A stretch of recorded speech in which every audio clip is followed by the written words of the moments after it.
to take a ride on the nightmare merry-go-round. You'll be dead on arrival from the likes of the killer clowns from outer space. Killer clown, wow, wow, wow, from outer space. There's cotton candy in their hats. There's a bucket on the dam with the stock, a jacaranda, barrel, diabolical muzzles.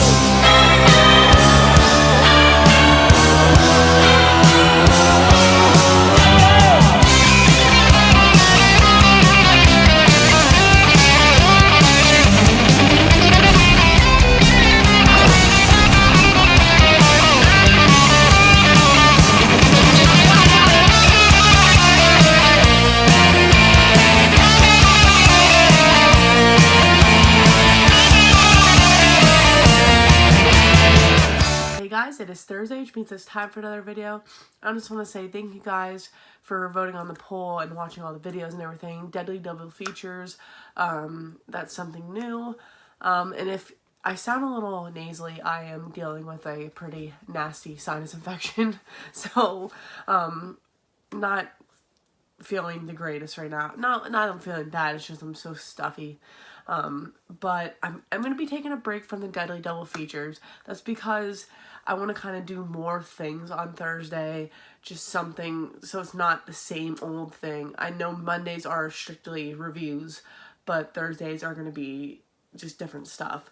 And I kind of got this idea from another YouTuber called Christian Hannah Horror, or Planet CHH, and he does these videos where he talks about movies that he wants you to own, and it's in different parts, and I'm gonna kind of do my own take on it, so this isn't 100% original, so I am giving him the credit right here, right now, but I figured this would be something different for the channel. And these are gonna be 5 movies that I want you to own. They don't necessarily have to be great by any means, but they're movies that I personally like, and I hope you guys would enjoy them too, if you're fans of my channel. I will say I'm not going to include, like, more well-known horror films. And I know the people who are been around this channel for a while know that Sleepaway Camp's my favorite horror films. I'm not going to recommend that, because if you guys know me, then that's something that would be like the first thing I'd recommend. But the first movie is that I'm going to be recommending, and this isn't any order by any means. This one I actually don't own the Blu-ray of, as I drop it. Pardon me. I don't own the Blu-ray of it. I only have it on DVD. And that is Sweet 16. I did look up just before filming this on eBay. It's going, prices are all over the place, the Blu-ray of this. This is like the Code Red DVD. I think I got this cheap, that's why I bought the DVD of this. And eventually I will upgrade this to Blu-ray. Yeah, but Sweet 16 isn't very a well-known 80s slasher film. What year? 1983. And it stars, the most well-known person in this film is Dana Kimmel, who was Chris, the final girl in Friday the 13th Part 3. She's in this. And Don Shanks is actually in this. If you guys aren't familiar, Don Shanks, he played Michael Myers in Halloween 5. But it's not, it's a typical 80s slasher, but I don't know, there's something about this film that I absolutely love. The atmosphere, like, the scenery. I don't know, I like small town horror films, and to me this felt like a small town. Like, it takes place in, like, the valley or something. Not valley, but, like, country or something. There's just something about it. It's so hard to describe. And you follow this girl, Melissa, who is this 15-year-old girl, and she is into boys, and is constantly with boys, and these boys that she's with end up getting killed, and you're trying to figure out who the killer is. And it's a whodunit. But yeah, this is a standard DVD release. I still have some DVDs, mostly Blu-rays, but I still have some DVDs. It's definitely a lot less than what I've had. I actually got rid of a lot of my DVDs. Because my husband also has, like, the same movie, so there's no point in me having the same stuff. But yeah, Sweet 16. But yeah, let me put that back. Again, I'm in the bedroom. The movies for today's video are, all in the bedroom. The second one is also a DVD, and there was a Blu-ray. I forget who came out with the Blu-ray, but, Synapse is coming out with the Blu-ray for this. I hope it's still happening, because this is my favorite film by his, and I did talk about this director on the Deadly Double Features video, and that is Blue Sunshine. I have to recommend this film. This is a trippy film. This came out in, I'm pretty sure, 1977. It's like the age of, like, the psychedelic horror type films. You follow these people who took this drug, like, years ago, and years later they're getting the side effects, and it's, like, making them, like, crazy and bald, and they just go berserk. And that's literally the whole film. It's from the cause of a drug called Blue Sunshine. It's so good. I absolutely love this film. Like I said, I hope Synapse is still doing a release of this film, because, yeah, this is such an underrated horror film. No, I don't hear anybody really talk about this film, and I want to be the one to talk about it. Yeah, this is another Flatiron Film Company, which I don't even know that company itself. But yeah, what else? I have other ones over here. Oh yeah, this is one. And sorry if I'm, like, going off frame, like, off the camera. I'm grabbing stuff from my shelf. This is a great film too, and this is one that I have recommended to, like, friends of mine and everything to own, or watch at least, but I want you guys to own this. The Children from 1980. This is not, and these movies aren't exactly, might not be your cup of tea, but this is such a good film too. Like, saying that about it, and it's so cheesy, and the acting's so bad. There's, like, this, like, thick yellow smoke that is going through this town, and there's a bus full of children that go through the smoke, and they end up going missing. But then the children show up, and they have black fingernails, and when they touch other people, they start, they start burning and melting, or it's just, like, craziness. I don't know if you can see that. It's so cheesy. And the music in this film, if you watch this film, the music sounds very familiar. That's because the music in it is composed by Harry Manfredini, literally around the same time of Friday 13th. So, like, you get that, like, early Harry Manfredini music, and it's awesome. I absolutely love this, and I think, yeah, this is, like, partner with Trauma. This is a Vinegar Syndrome release. So, Flatiron Pictures, Code Red, Vinegar Syndrome, which I've never heard of Flatiron Pictures, but Flatiron Film.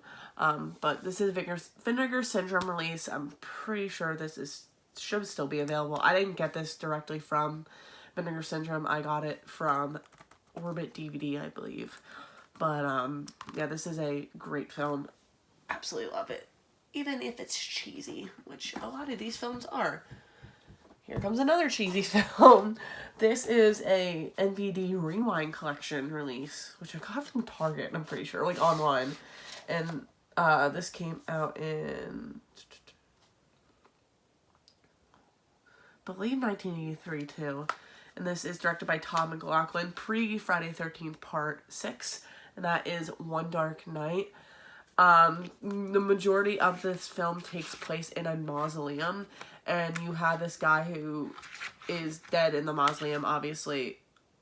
And he had like telekinesis, and he ends up still having that. It's so odd, these films that I'm describing. It's hard to describe them, but as I'm looking at this too, it's saying it's no,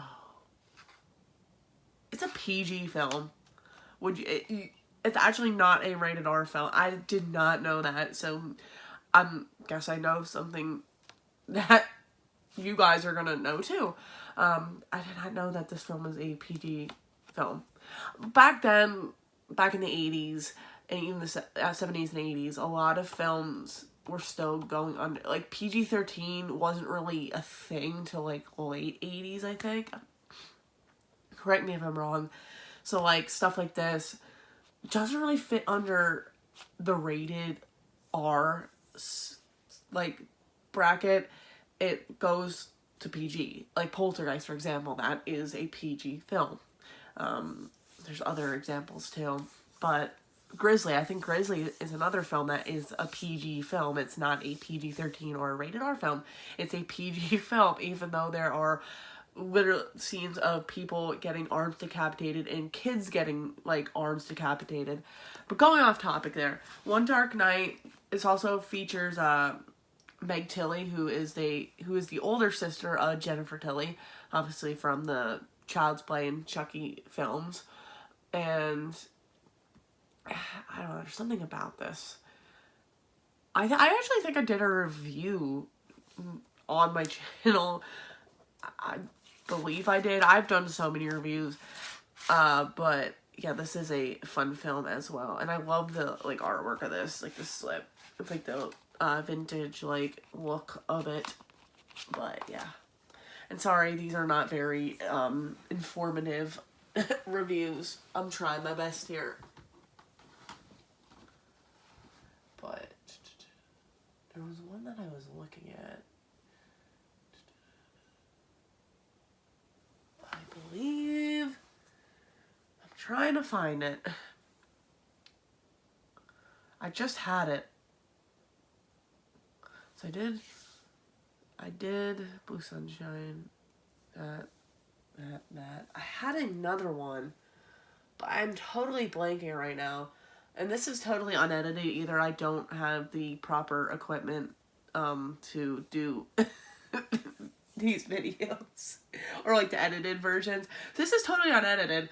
That I had another one, and I'm totally blanking on what that film is. Oh, I completely missed it. I have it, like, so I've explained in videos before. I have a couple shelves around the apartment, and the only one shelf I have is in alphabetical order. I know some people categorize stuff differently on shelves, sometimes by, like, directors or by movie companies like Screen Factory, Arrow, etc. But yeah, I completely. So these are all mishmash. So like a lot of there's some here, and then I have like stuff over here as well, and I completely missed this film because it was like at the top, which I probably should have started from the top. Because I was thinking, I had in my head of what movies I was going to talk about, so I'm completely blank, so I apologize for that. But the final film is a coded release, and that is Butcher Maker Nightmare Maker, also known as Night Warning. And this was released, or this came out in 1981. More people probably know about it because of like stuff like In Search of Darkness trilogy, which is about 80s horror, and like Joe Bob Briggs, he also covered it on The Last Drive-In on Shudder. I knew about this film before that. I think I watched it when I was younger, somewhere, maybe on YouTube or something like that.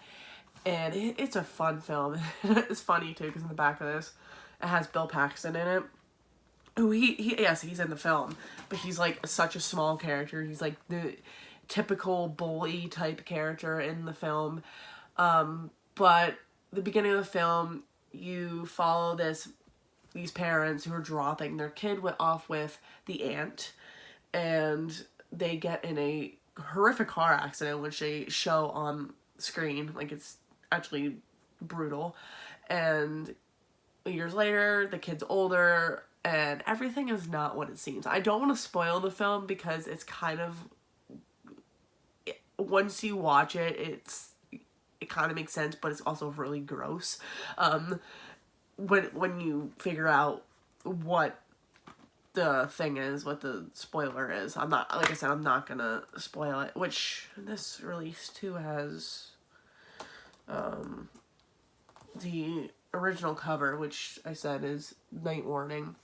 I don't know, Night Warning sounds good. I don't know, there's something about Butcher Baker Nightmare Maker that sounds a little like creepy, because you think Butcher Baker Night, it's like a rhyme type of thing, and it follows like a kid and it's so weird. And this cover, it's just, once you watch the film, it's, you understand. It's just, ugh. But this is a great film. Another one that not a lot of people talk about. Obviously, like, Joe Bob covered it and everything, but it still doesn't get like a lot of like feedback or anything like that. And it definitely deserve, all these movies that I've talked about definitely deserve it. They're all unique in their own ways.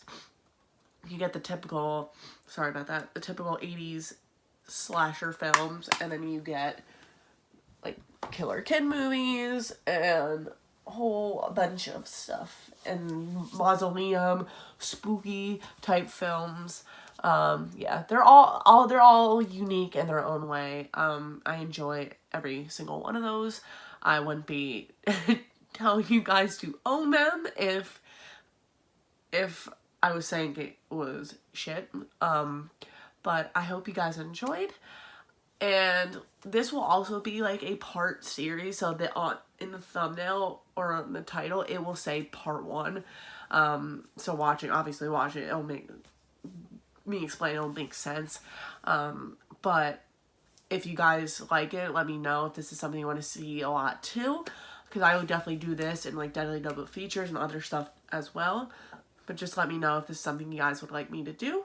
But in the meantime, I'll see you guys on Monday. And please don't forget to vote on the poll yet. If you haven't yet, the poll will stay open till Saturday night. So far, we have a tie. So let's see if that will change. But like I said, please go vote. But in the meantime, I'll see you guys on Monday.